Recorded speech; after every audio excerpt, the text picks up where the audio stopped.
Bonjour tout le monde. I want to start by recognizing that today marks the 75th anniversary of the Battle of the Atlantic. As we remember the sailors, soldiers, and pilots who helped turn the tide of the Second World War, we honor all our veterans who stepped forward so we may live in peace. We think of the brave men and women who serve today, and we mourn the 6 heroes we lost just last week. To their loved ones, to those serving on HMCS Fredericton, and to all CAF members, I want to once again offer my deepest condolences to Canadians. Over the last 4 months, Canada has faced challenge and heartbreak on a scale we could never have expected. So if you're feeling overwhelmed, that's understandable. If you need support, that's okay. In April, we launched Wellness Together Canada, a website where you can find people to talk to if you're in crisis. And today, we're taking another step forward. Our government is investing over $240 million to bring healthcare online. We're expanding existing online tools, creating new virtual platforms for mental health and for primary care. Let me start with a new platform for mental health. Whether you're looking for strategies to manage stress or support from a professional, this will be a resource for you. And if you're part of a marginalized community and you need specialized tools, well, there'll be specific help for you as well. If we can provide mental health support online, there's no reason we can't leverage technology in other areas of healthcare too. This $240 million investment will also include funding for virtual care for times when you don't need to see a doctor in person. Just take video conferencing. By helping doctors run appointments online, you can stay safe at home while getting care, and our hospitals can stay focused on those who need it most. If we can use apps to order dinner and video chats to stay in touch with family, we can use new technology to keep each other healthy. Aujourd'hui, on annonce un investissement de 240 millions de dollars dans les soins de santé en ligne. Cet investissement permettra d'élargir l'accès aux services et d'offrir plus de ressources aux Canadiens. Ces fonds serviront notamment à créer une plateforme en ligne qui offrira une multitude de services en santé mentale. C'est de l'argent qui va aussi nous permettre d'offrir une plus grande gamme de soins virtuels pour ces moments où ce n'est pas nécessaire de voir un médecin en personne. En offrant des soins en ligne, on peut rejoindre plus de gens et réduire la pression sur notre système de santé. Et puisqu'on pratique tous la distanciation physique ces jours-ci, c'est justement le moment d'investir dans ces solutions. To beat COVID-19, we have to think outside the box. When Canadian researchers have a solid lead, we need to make sure they can follow it up. That's exactly what we've been doing over the last 2 months, and we're starting to see real results. Today, I can announce that we're investing over $175 million to support the Canadian company AbCellera for their very promising COVID-19 research. They've identified antibodies that could be used in drugs to treat this virus. This new funding will help them continue their vital work and will support human trials beginning as early as July. But until we have effective treatments, or better yet, a vaccine, we still need a reliable supply of everything from masks to ventilators. So later today, Minister Anand will announce the details of a new COVID-19 Supply Council. This council will be tasked with finding innovative solutions to ensure our country continues to have the vital supplies necessary to keep Canadians safe. On va investir plus de 175 millions de dollars pour appuyer les travaux de recherche très prometteurs de l'entreprise canadienne AbCellera. L'entreprise tente actuellement d'identifier des anticorps qui pourraient être utilisés dans la fabrication de médicaments pour traiter le virus. Nos investissements vont permettre à l'entreprise de poursuivre ses recherches et en même temps va appuyer des essais cliniques dès le mois de juillet. Plus tard aujourd'hui, la ministre Anand donnera plus de détails sur le nouveau Conseil pour l'approvisionnement lié à la COVID-19. Le Conseil aura pour mandat de trouver des solutions innovatrices pour faire en sorte qu'on dispose toujours du matériel dont on a besoin, comme des masques et du désinfectant pour les mains.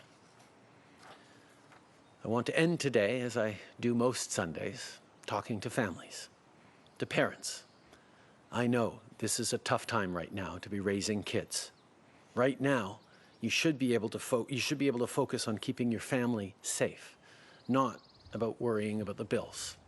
So this May, you'll get more help through the Canada Child Benefit.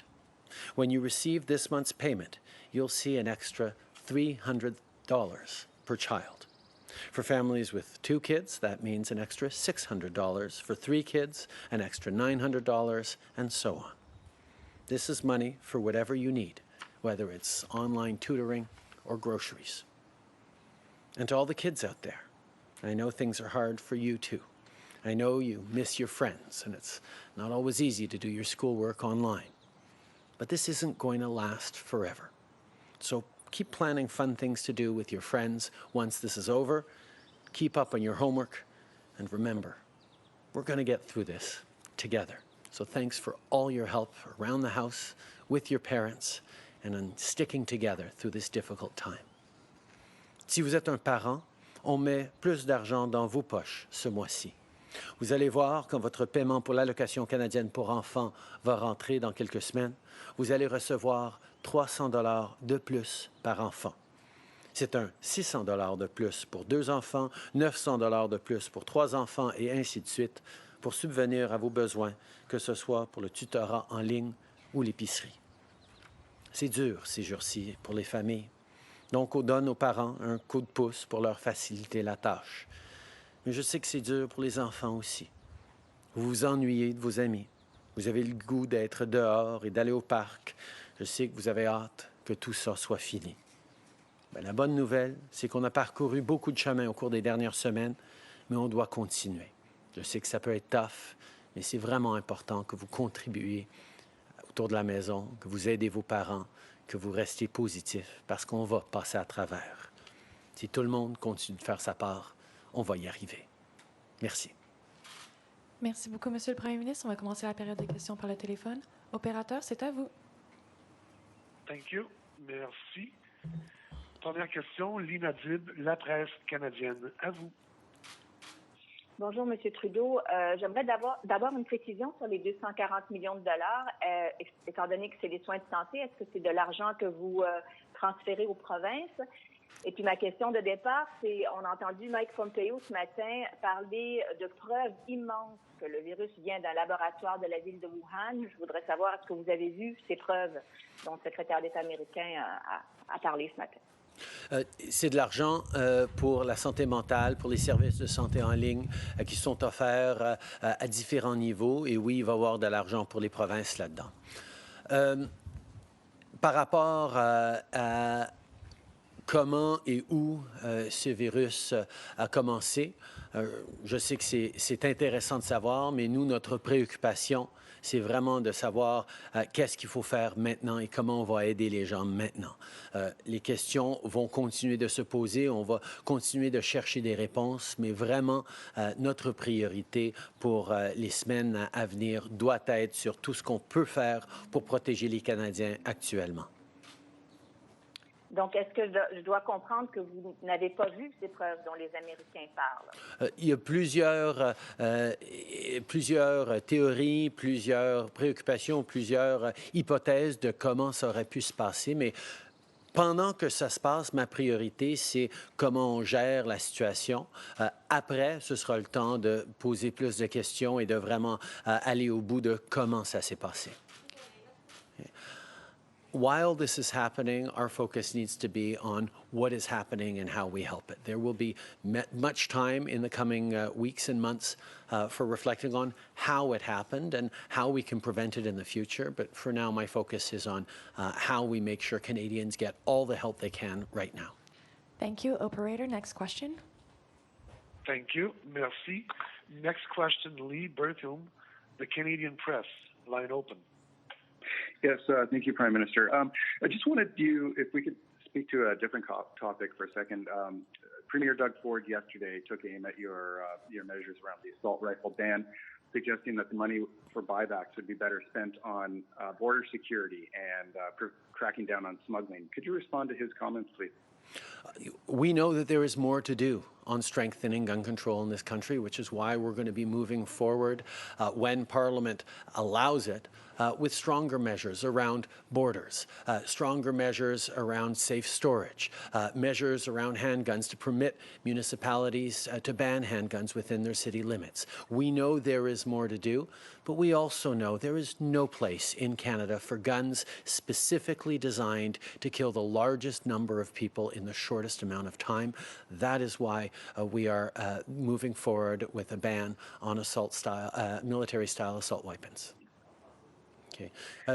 Nous reconnaissons qu'il y a beaucoup plus de choses à faire pour renforcer le contrôle des armes à feu et c'est pour ça que nous allons déposer un projet de loi quand le Parlement le permettra pour renforcer nos contrôles à nos frontières, pour prendre d'autres mesures, notamment sur les armes de poing et pour continuer avec le programme de rachat pour les armes militaires de style d'assaut.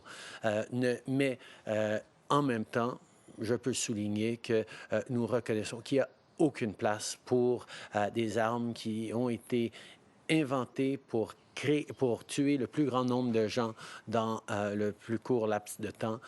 Ces armes d'assaut de style militaire n'ont pas leur place au Canada et c'est pour ça qu'on les a bannies. As a follow-up? Yes, sorry. Tomorrow, we're going to see a number of provinces, Quebec and Ontario in particular, start reopening their economies. Do you have any thoughts on the measures that have been announced by some of these provinces, especially Quebec, given that we've seen ongoing increases in the number of COVID-19 cases? We all, provinces, territories, and the federal government, agreed on shared principles that we believe in terms of opening gradually, opening carefully, and remaining extremely vigilant as different regions take different measures to restart the economy while keeping people safe.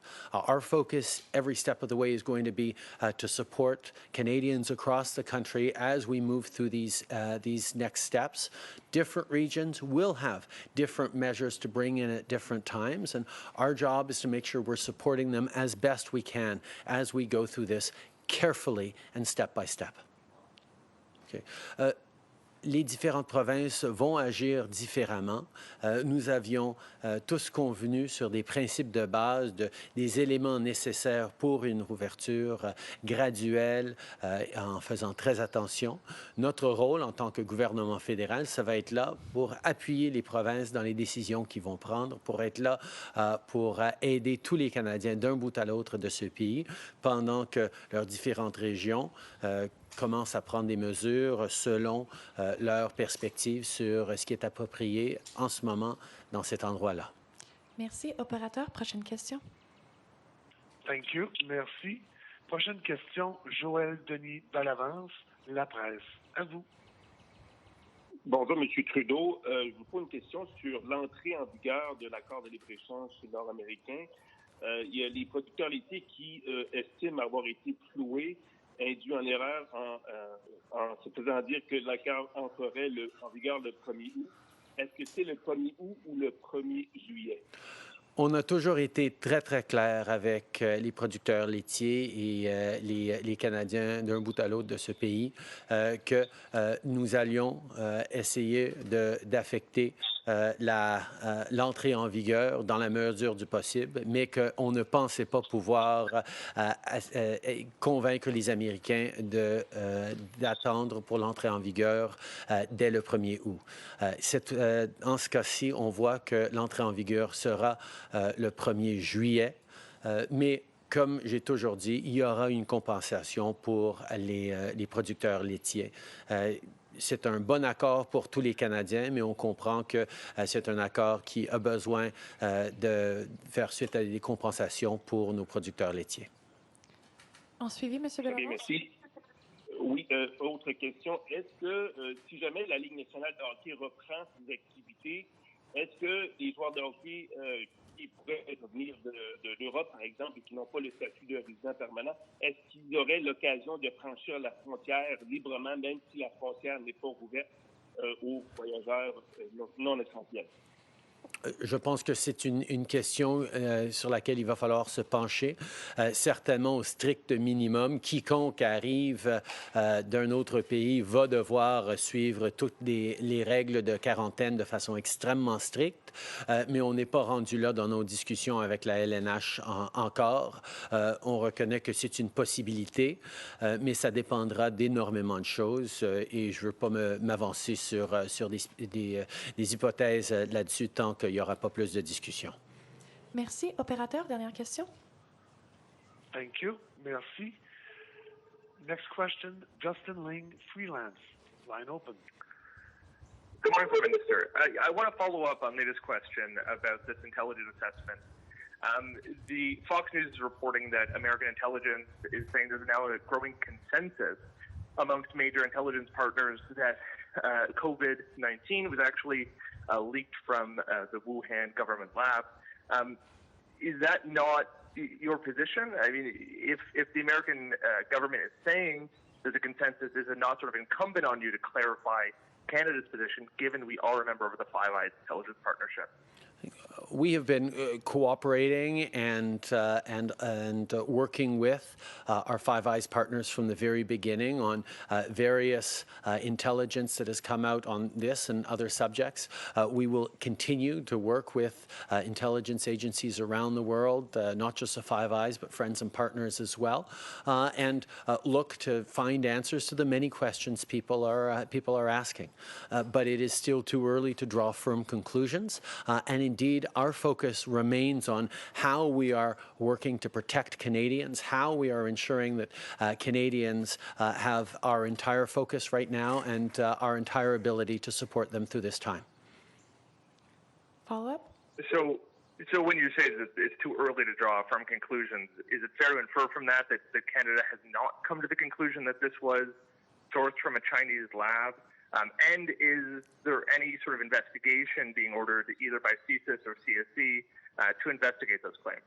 We continue to work very closely with our partners and allies and indeed independently on many security issues that are important for Canadians. At this point, we are not drawing any firm conclusions.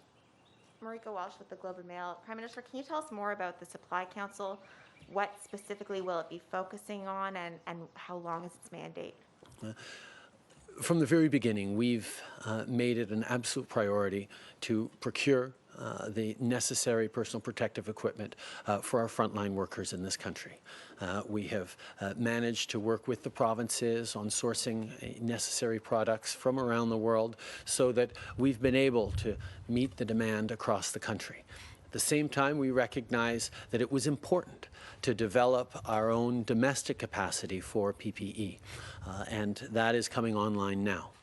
At the same time, we recognize that as the economy starts to open in different places in different ways, it is going to be important to have even more personal protective equipment for people working in the private sector in various industries, and that's why we need to do everything we can to ensure we're getting the right procurement. That's why we're moving forward with this Supply Council, and Minister Anand will be at the noon press conference to answer more questions on the Council.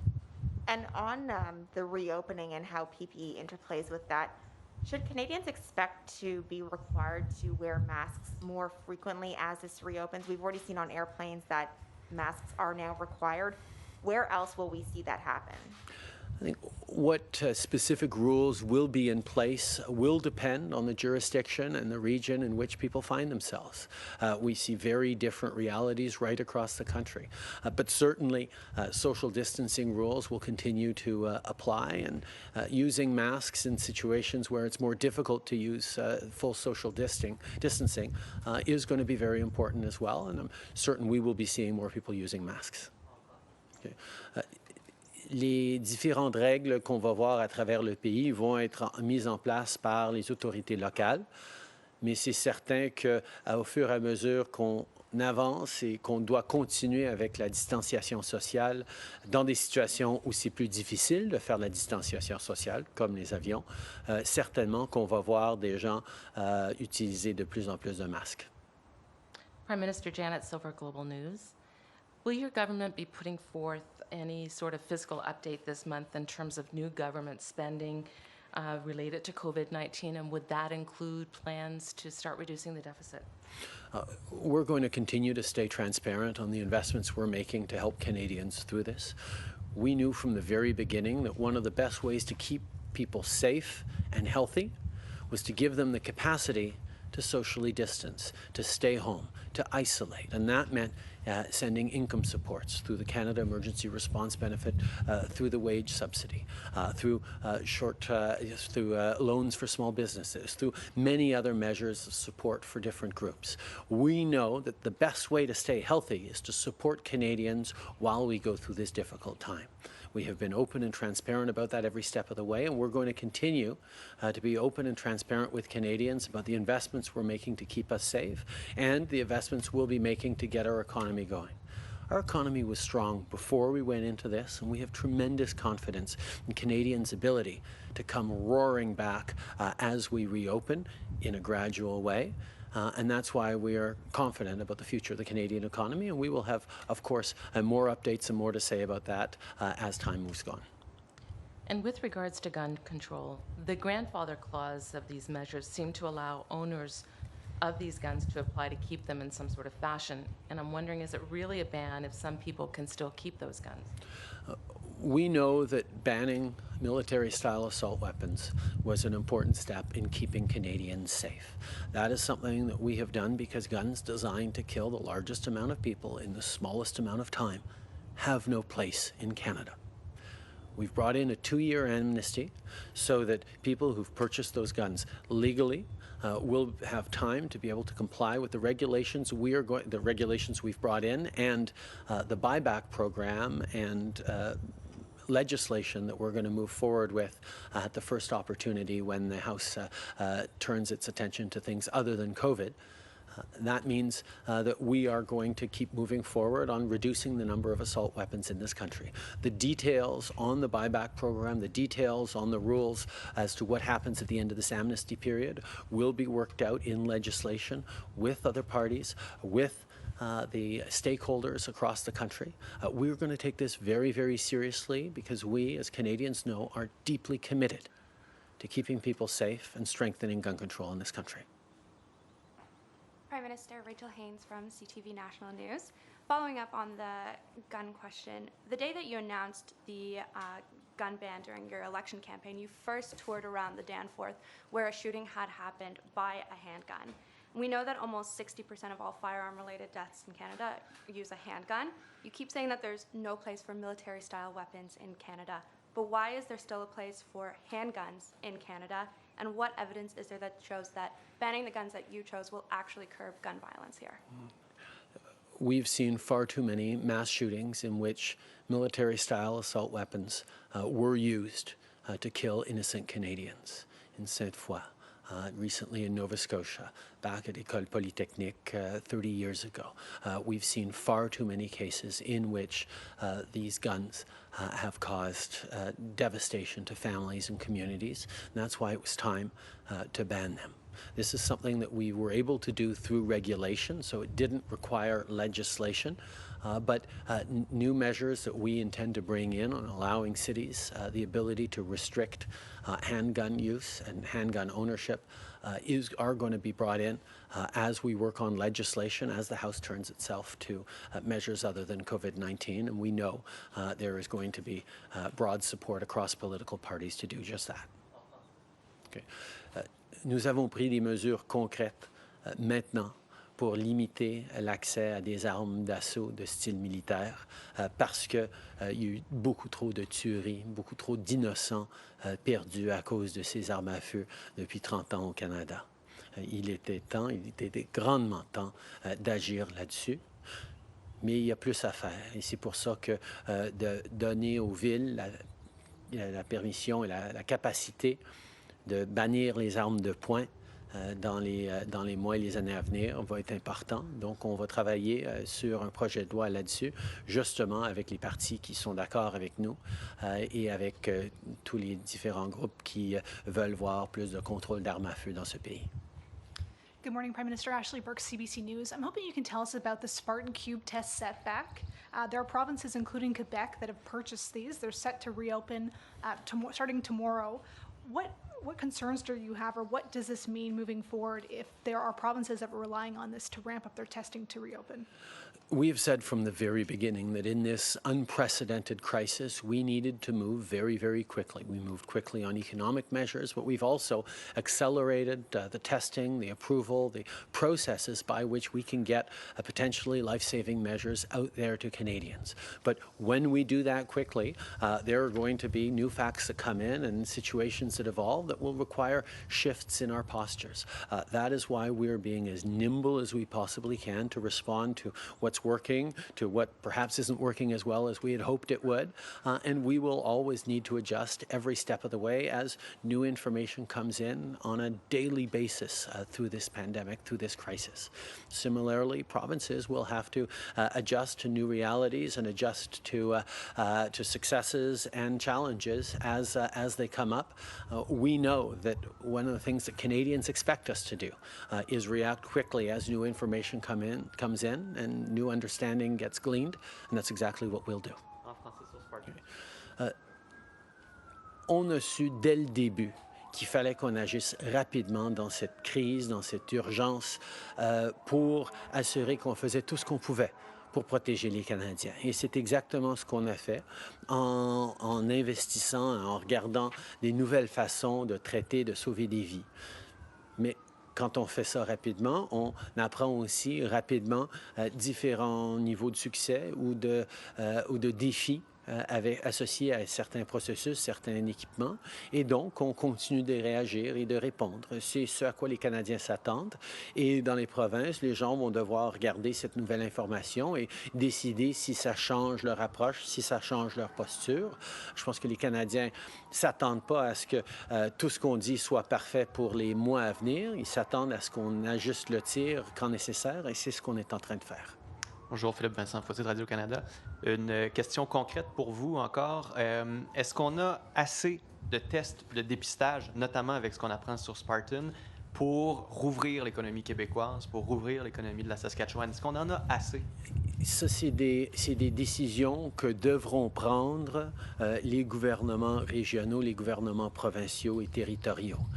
Notre responsabilité en tant que gouvernement fédéral, c'est d'être là pour appuyer les provinces, pour trouver des solutions pour faire plus de dépistage, pour aider à fournir les produits chimiques et l'équipement nécessaire pour assurer leur niveau de dépistage qui déterminent comme étant nécessaire.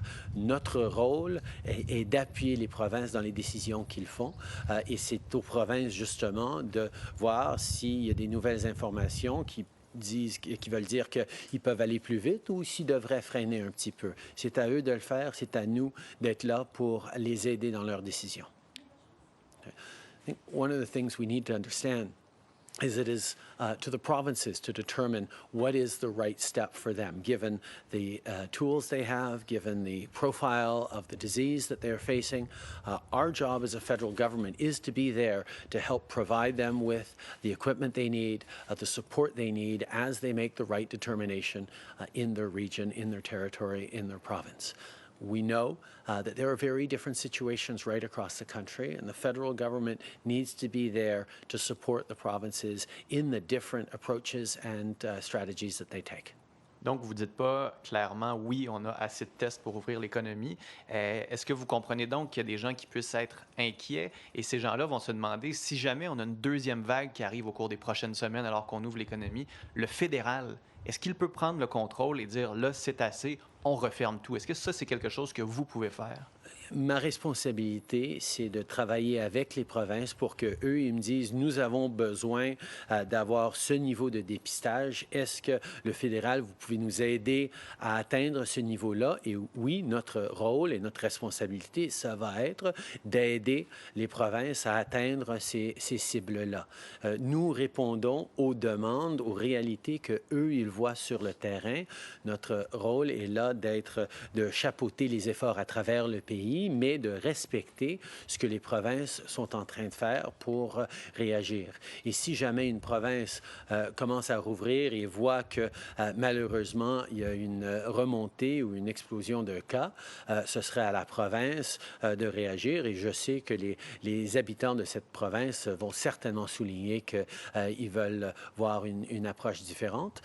Et nous allons être là pour accompagner les décisions qui vont être les bonnes pour les Canadiens. I think one of the things that we need to know is that as provinces move forward, it is possible that we will see a rise in cases in different areas, and the provinces will have to respond with measures either specific to that area or broader measures. And every step of the way, the federal government will be there to support and be part of the solution as we keep Canadians safe. But I can certainly tell you that after having spent weeks in isolation, many Canadians will be very, very alert to any signs that we might be entering a second wave, and will be demanding that their leaders respond to keep them safe. Merci beaucoup tout le monde. Merci, c'est ce qui m'a fait la conférence de presse aujourd'hui.